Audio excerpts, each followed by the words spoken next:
Discussion keeps the world turning. This is Roundtable. Your child's new best friend might not be another child at all. AI chatbots, storytelling robots, companion applications. They're entertaining, they're comforting, and they're teaching kids earlier than ever. But that said, China's Ministry of Education is now pushing back. They want families to swap screens for playgrounds and swap apps for actual play. In a world full of smart technology, how do we make sure that our kids are still being kids? Coming to you live from our studios in Beijing, this is Roundtable. My name is Steve. Thanks very much for being with us today. And for the show, I'm with Fei Fei and Xingyu. Coming up first, June 1st marks International Children's Day. From AI chat buddies and storytelling robots to companion apps designed to comfort, teach, and entertain, digital technology is becoming part of childhood earlier than ever before. For many families, smart devices are no longer just tools, they're becoming children's new playmates and new friends, you could argue. As society embraces innovation at breakneck speed, China's Ministry of Education is now calling on families in kindergartens to put that to a stop. Companionship, physical play, sports, and time in nature are back at the center of early childhood. So what kinds of experiences are essential for a healthy kid? And in a world full of intelligent technology, how can we protect childhood in this digital age? Fei Fei and Xingyu, good afternoon to you both. It is a real challenge out there because I use the word breakneck speed on purpose. That's how things are going with AI and tech. We are introduced to new things all the time as adults, but it's not just adults. Kids are introduced to this as well, and it's very, very attractive to them. And for the parents of those children, it's very attractive too, and the teachers of those kids as well. Yeah, and there is a fine line between teaching children. I think it's essential for children these days to learn about how to live with new technologies like AI, but also there is a fine line between if you can use that as a tool as somebody and something as over-reliance on things like AI companionships. And that's the issue, right? So what is the ministry's suggestion about digital babysitting then? Yeah, China's Ministry of Education recently launched the 2026 National Preschool Education Publicity Month, which started from May the 20th, and it will last till June the 20th. And the ministry urges kindergartens across the country to put play back at the center of early childhood education. And meanwhile, for parents, they're encouraging parents to spend more quality time with their children, whether it's through companionship, play, sports, and outdoor activities, while avoiding what many now call digital babysitting. You know, using these digital devices to occupy your children. Yeah, the ministry stressed that digital tools like the AI reading companionship or apps or interactive games should not replace traditional picture books or physical toys and real-world interactions. They are also warning against relying on digital systems to automatically generate observations or assessments of young children. And so it's sort of setting a boundary between what you can use, especially when it comes to early learning for children under the age of 3 or under the age of 6. And now with, the reasonable use of such technological tools. I feel like we are in a stage where everyone is learning to walk that tightrope, about that balancing act that you mentioned, Fei Fei, where you can easily cross a line. I think there's a lot of misunderstandings about how digital tech should be used, can be used in schools, and at what age it becomes appropriate. Now, when we're talking about preschool education, those questions are being asked. Now, of course, tech companies, when they're selling us these products for early education, it's obvious, I think it's obvious to me, that they would want to exaggerate the benefits of smart learning products. And maybe some kindergartens and local authorities, they've adopted digital tools perhaps a little too readily, a little too easily. And now it's time to walk it back a little bit. That's what the situation feels like. Yes. And meanwhile, actually, a lot of public activities have been held nationwide, including like reading activities, singing, drawing activities, or educational tours. It's all about taking these children or taking these kids out, not limited into this virtual space, but to have more like human-to-human interactions. Like the video that I watched yesterday, it's about a snack grabbing competition like held in kindergartens or elementary schools. You know, there's on the playground, there's a lot of teachers and students there lining up and they're sitting down. And at the center of this playground, there's piles of snacks. And for these teachers, their responsibility is to pass down these snacks, as many as possible, to their students. Okay. Yeah, so within a limited time, so everybody is making their effort to grab an extra pack of snacks. So that Teaching kind survival skills. and that created a lot of laughter on the playground. So that's, in my perspective, I feel that is kind of the play that children needs the most right now. Yeah, especially when it comes to babysitting, when it comes to preschoolers, you know, kids under the age of 6 or even 3. I think no matter from the kindergarten's point of view or the parents' point of view, it's understandable that when they have digital tools like tablets that are able to play cartoons or AI-powered companion apps or AI-powered toys, it's very easier and convenient for parents and even teachers to use this kind of tools because children are attracted to this kind of toys and they can stay quiet. They can start to listening to what you are saying. And it just feels the easier option when it comes to people-to-people interaction. This is the definition. And again, you know, this is what the government is saying, that it's gone too far where digital tools are being relied on too heavily or too inappropriately in what they call digital babysitting. So here, I'll read to you here. Digital babysitting usually refers to situations where screens or digital devices are used to occupy, calm, distract, or supervise children for long periods of time in place of direct human interaction, active play, or emotional engagement. It often happens quietly and gradually, sometimes out of convenience or exhaustion or busy schedules rather than bad intentions. I think those are all, well, a couple of things stood out to me there. Long periods of time, for long periods of time. I think you would probably be safe arguing that, you know, handing a child a tablet to play a game for 15 minutes is not going to harm their long-term, you know, learning potential.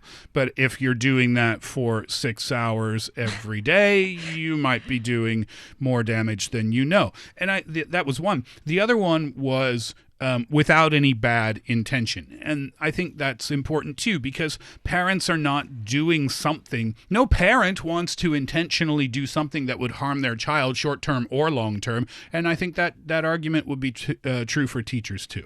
Yeah, and also it's a slippery slope. It's not as easy as, you know, just limit the screen time per day for this kid within 15 minutes a day.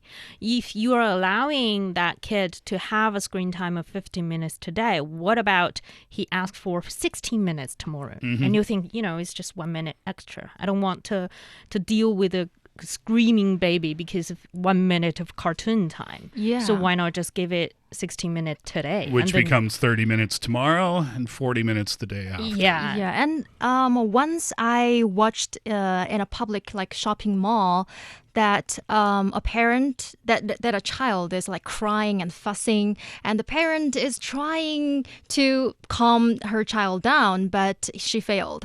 And then she ultimately she gave the child a tablet, and suddenly the child was quiet. Oh, it's And like then- it's like magic. Yeah, it's like magic. It comes at really handy for parents when she or he has no way to, you know, calm her child down. Then just these digital tools, they come as really efficient. I think the danger there. I'm not an expert, by the way, not at all.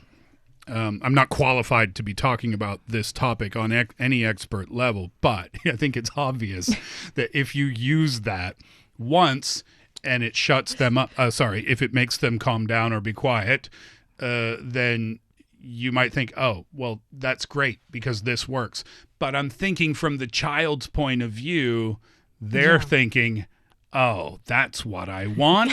And if I don't get it, I'm gonna keep screaming. I'm going to keep screaming until I get what I want because that's how I know how to communicate. Yeah, and so that I think, when it comes to children, it's very tricky is that, first of all, they have their zone. When they're in a certain emotion, it's very difficult to communicate with them at all. Like if they're crying, they're not going to listen to anything you say, anything you offered, unless it's something that can really attract their attention, like a snack or a tablet. And the other thing is that they don't have this notion about scenarios. Like for us adults, we know, for example, on highways, we are able to watch a certain tablet for a longer period of time because it's in the highway. There are only limited options of entertainment for example, 5 hours of train ride. But for children, 5 hours of train ride or 5 hours at home, it makes no difference. I watched a video for 2 hours yesterday. Why can't I watch another 2-hour video today? Yeah. Yeah, so it's very difficult to translate that to a 3-year-old, Right. Well, yesterday was in the car. We were in a long road trip and blah, blah, blah. But today we're not in that. Yeah, you can't have that conversation. I remember an episode of Oprah. I used to love Oprah Winfrey. If you don't know who that is, she was a television talk show host for a long time in America. And she had a child communication expert, or I don't know, somebody on her show one day. And the expert was saying, children, you can't explain things to kids in terms of time when they don't have a concept of what time is. Mm-hmm. So if you're on the phone, this was the example. If you're on the phone and your kid is saying, Mommy, pay attention to this. Yeah. And you say, give me 5 minutes, please. Well, they don't know what 5 minutes means. But if you say, wait, when I hang up the phone, then I will give all my attention to you. Then they understand what that means. Yeah. Especially for young children, like 3-5-year-old. Even for like first graders or second graders in elementary schools, they're still trying to learn what is the. I remember in classes, teachers specifically taught my daughter about the differences between 5 minutes and 15 minutes. And can you tell me which one is longer? And can you sort of guess how long is 5 minutes? How long is 3 minutes? And what can you do within, for example, 1 minute of period of time? So it's a learning experience. It takes time, It's not something you're born with. And on the other side of it, I think there are also a lot of families that rely heavily on a lot of technologies which promise to have educational benefits. Yeah, learning benefits. Yes, teach your children about English. That's how that's there to make parents feel better about giving their child a tablet for an hour. And the market is huge. There was research data from JD AI Toy. There was a white paper that came out, and the market for AI toys reached over 10 billion. That's about $1 billion. That's yuan. That's about $1.5 billion. That was back in 2023. And by 2030, it's meant to go to about 100 billion yuan, or about $14.8 billion. That isn't, now I know these are numbers, but that's an annual growth rate of over 50%. I mean, that's it's exploding. It's absolutely exploding. So you've got these storytelling robots, these educational apps, these apps for parents so that they can feel better about, giving these tools to their kids. They're becoming so popular these days. And I think it's easy to understand why. Yeah, because they are the helper inside the home, especially when it comes to study. There are different examples out there, but one of the major attractions for parents is that these kind of tools and toys and apps or tablets tablets can simply save a lot of time and energy.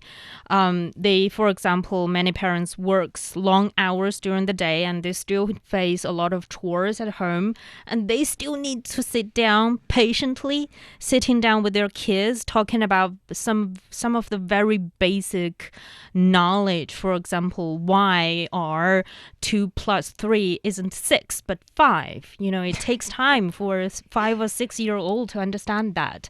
But with AI tools, or for example a tablet, or teaching your children about this, it not only saves a lot of time and energy from a parent's point of view, it also seems like easing a lot of tensions between parents and children. You're not the one yelling at your children about why can't you understand 3 plus 2 equals 5. Yeah, but didn't you just describe what parenting is supposed to be about, though? I mean, that shouldn't be a burden, should it?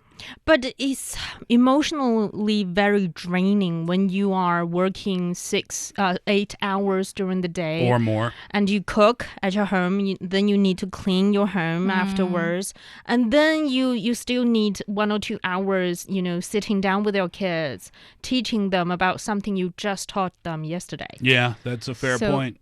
AI is like brilliant assistant for these parents. Yeah, it's patient. But on the other hand, I am also wondering, is learning the most important thing for these, children like not even 6 years old? Or learning is more important than play?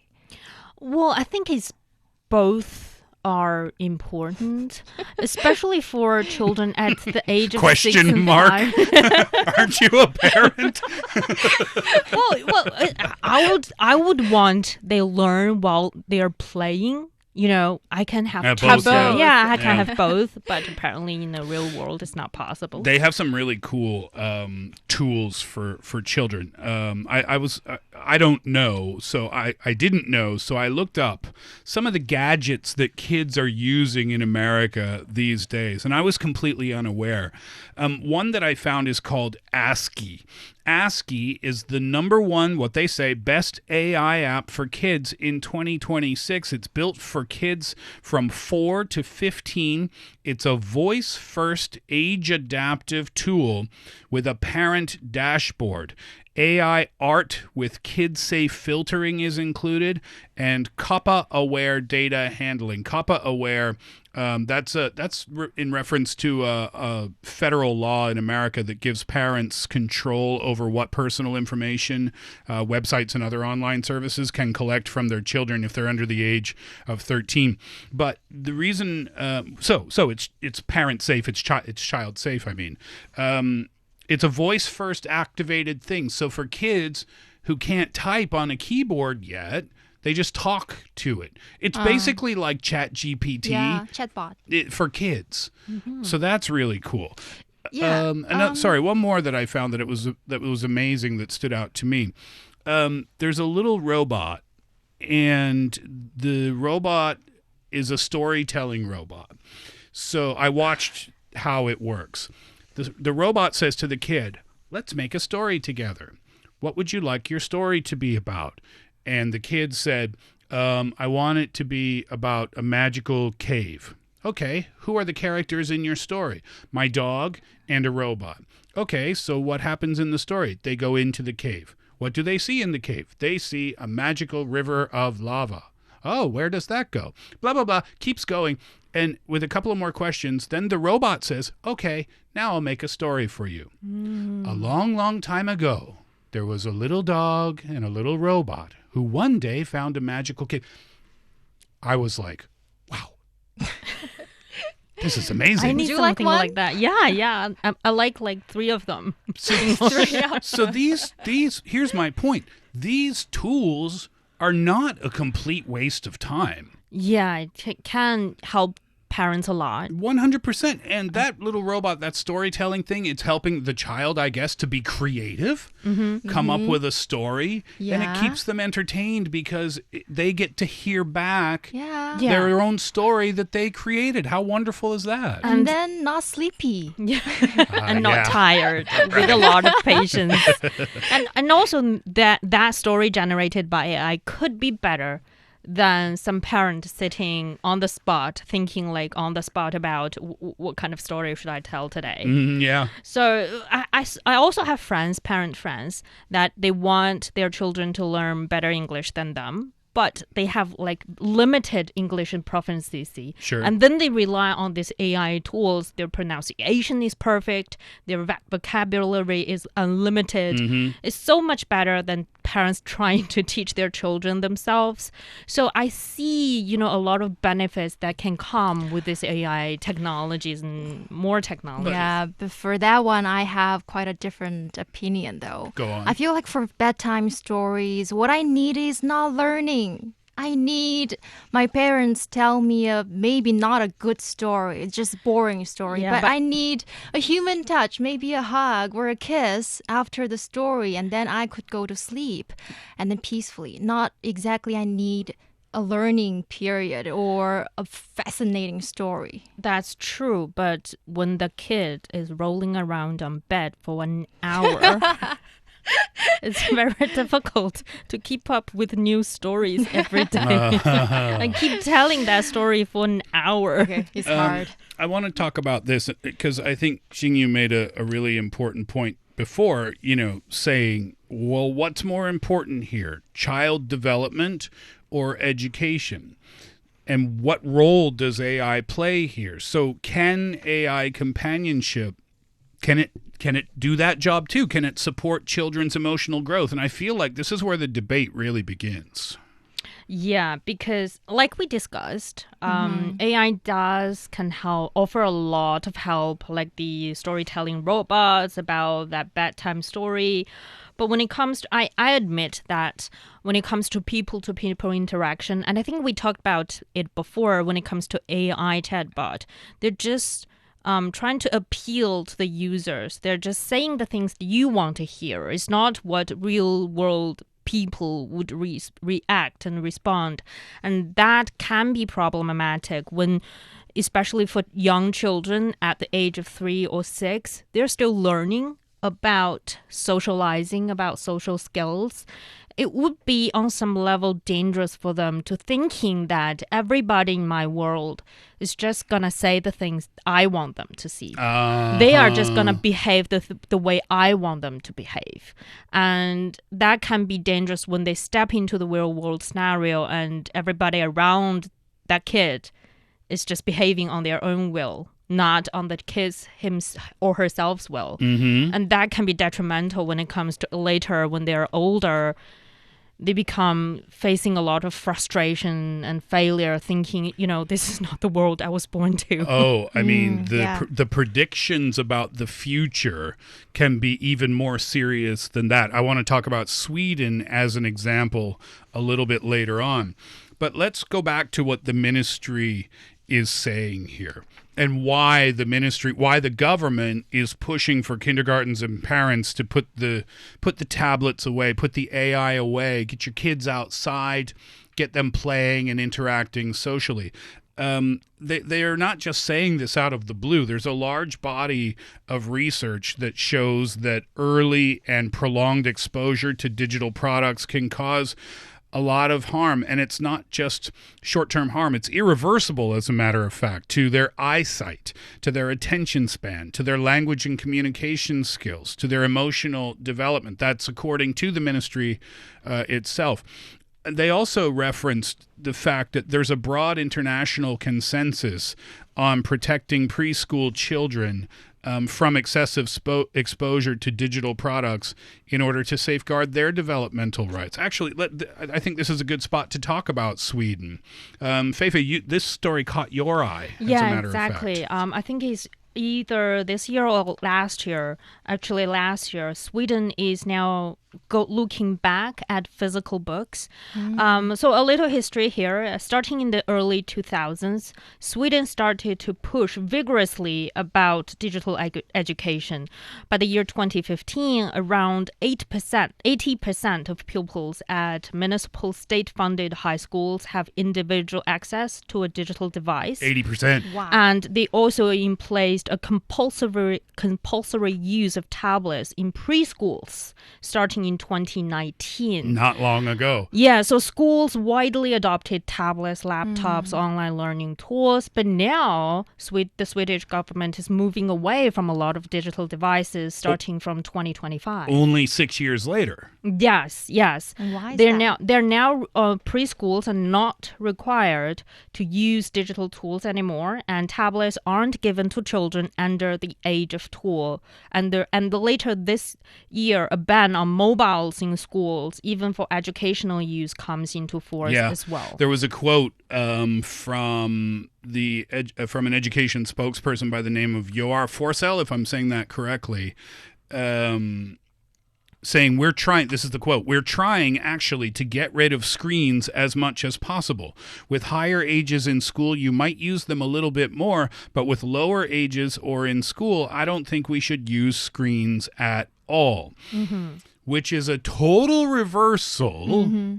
Only 6 years ago, they made it mandatory. And now, in a relatively short period of time, they are reversing course. It's really kind of interesting because Sweden is really big in the startup scene, tech-savvy society, right? And now they've made this decision. And I said before, what they predict is, could be very, very bad. Tech companies are against this, by the way. They've spoken out in Sweden. Absolutely. And they're saying, this could hurt their long-term potential for employment and things like that. I mean, that's all speculated. But still, it's a hot issue in Sweden right now. And they're going in the same direction, getting the tablets or the tech out of the kids' hands at an early age. Yeah, and one of the reasons because what they call a PISA ranking is a benchmark to value educational subjects in OECD countries. And Sweden's score kept plummeting since the year 2012. And now they're thinking maybe digital devices are the reasons why Swedish students are, having lower scores every year when it comes to literacy, when it comes to math, all around. So they spend a lot of money again on physical textbooks and teacher guides and design a new curriculum to enforce this physical textbook-based learning. And I think on some level it tells us about when Sweden is trying to go ahead with a very digitalized educational system. Is also one of the first in the world. And now seeing them trying to going back to physical books also tells something about the fine line between using technology and abusing technology. Education reform in any country around the world usually happens decades later, if at all. I mean, education reform is a very difficult thing to pull off in a lot of countries. They're doing this 6 years after. So you're right. There's something to take away from that. Sweden's figured out maybe this isn't the best for the kids. Now, that being said, when you're a teacher, I've been a kindergarten teacher before. Oh, do you enjoy it? With 2-3-year-olds screaming at you all the time. You get used to it? There were moments that I'll never forget that were really touching and beautiful. Oh. Yes. But did I enjoy it? Nah. It's not an easy job. Shout out to all the early education teachers out there. Definitely. Oh my goodness. There are certain days. So when you have a classroom of unruly small humans, sometimes the easiest thing to do is to give them some cool tech. Fei Fei, you've mentioned it already. When a kid is screaming and crying in a shopping mall in public or whatever, the easiest thing to do is give them a tablet or a smartphone, let them watch a video. My friend Carl, university professor, when his wife was pregnant with their first child, he said to me, Steve, I'm not going to be one of those parents. Digital babysitting. I'm not going to give them a tablet ever. In fact, I'm removing our TV from our house. What? I don't want them to grow up like that. Fast forward to pregnancy number 2, which was a couple of years later, and then fast forward a couple of years later, when the first daughter is 4 and the second daughter is 2, they owned 2 tablets. One for each. And I said, what happened, Carl? He said, oh my gosh, man. He's like, I know, I remember what I said, but there are I can't do anything. And then you just give it to them and they stop immediately. It's like magic. Immediately. So yes. Fei Fei, you're the parent in parents Yes. How can parents balance this? It's just such a tough question. I mean, I sometimes, having to admit this, shoving tablets into my 2-year-old son's hands simply because I can't deal with him at that moment anymore. But I think there still needs to be rules like set limits on screen times. I think what the Ministry of Education in China is recommending is like less than 15 minutes a day for kids under the age of 5. And also go out. Well, I think this can be a solution for a lot of parents who are struggling with how do I get a calm baby while not shoving a tablet in their hands. Go to the nature. The Ministry of Education, more specifically, the Guangdong Provincial Educational Bureau, they emphasize setting clear limits on screen time, including no screen time for kids under 3 years old, Fei Fei. Well, it's easy to say when you have 2, one of them screaming like, I want to watch cartoon, and the other one is following suit. There's no way you just show that cartoon to a 9-year-old and shut the door to the 2-year-olds right. and be like, you're not allowed in this room. Yeah. It's not as easy as that. So my suggestion would be go to the nature, go outdoors. When they're outdoors, having other kids to play with, they suddenly become calmer and friendlier and reasonable on some level so that you don't have to think about tablets at all. But what about at night? When you cannot go outside. That's also the solution of going outdoors can help. When they're running outside for like 4 to 4 hours, when they come home at the hour of 7 or 8 at night, they just fell asleep very fast. Yeah. Get them outside and exhaust them. Yes. That's another way. Yeah. But it also got me thinking, with this convenience of these digital tools and how parents see that magic happening when you hand these AI tools to your child. And then it becomes, I feel like parents are becoming lazier or less tolerable to your child, like fussing and crying and everything. And you feel like there's just an easy fix for this problem. What do you say about that, Fei Fei? I do here want to, call for more understanding in the society when it comes having a screaming baby on a high-speed train card. I saw a lot of people would be commenting like, why are parents letting these children screaming and crying in a public space when they have their mobile phones? Just give them your mobile phone and the kid will go quiet. I'm thinking maybe more tolerance in this regard is that the parents are not giving that kid mobile phone the moment they start crying is because they do not want to have this, to form these habits from their children to think that if I start to cry, I can get whatever I want. I can get that tablet you won't give me. But when they are thinking that society is tolerant to see a screaming and crying baby for a few minutes, I'm not saying like for a full hour, for a few minutes, and see that parents have other ways to calm that kid down, it may be helpful as well for the parents to not digital babysit. Yeah, I think it's easy to say, Xingyu, I think it's easy to have that opinion, like parents are getting lazy these days. They're just not even trying anymore to be parents. They just give their kids something to make them be quiet.